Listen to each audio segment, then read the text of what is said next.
Hallelujah. स्वागत है आप सबका मेरी भविष्यवाणियों की पुस्तक में। तो आइए हम आज के पवित्र वचन को पढ़ेंगे जो कि परमेश्वर के दास प्रेरित अंकुर यूसुफ नरूला जी के द्वारा लिखा गया है।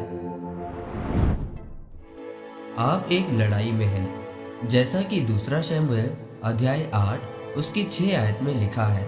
तब दाऊद ने दमिश्क के आराम में सिपाहियों की चौकियां बिठाई।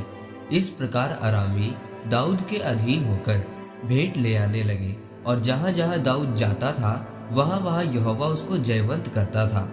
मेरे प्रियो, बाइबल में लिखा है कि जब पुराने नियम में युद्ध होते थे तो एक देश का राजा दूसरे देश के राजा के साथ युद्ध करता था।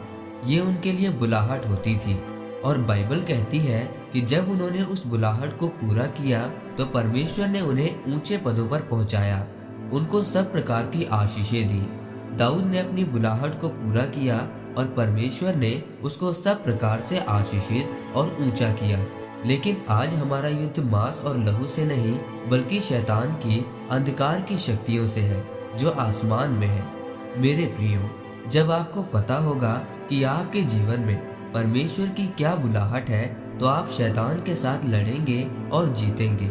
और जब जब आप जीतेंगे तब तब परमेश्वर आपको हर तरह से आशीषित और ऊंचा करेगा। वो आशीष आपके परिवार का बपतिस्मा हो सकता है, आपकी चंगियाई हो सकती है। लेकिन आज बहुत से ऐसे लोग हैं जो आशीष तो लेना चाहते हैं पर जीतना नहीं चाहते। वो लड़ते तो हैं पर संसारिक तरीके से, वो आत्मिक तरीके से नहीं लड़ते, और इसीलिए वो शैतान से जीत नहीं पाते।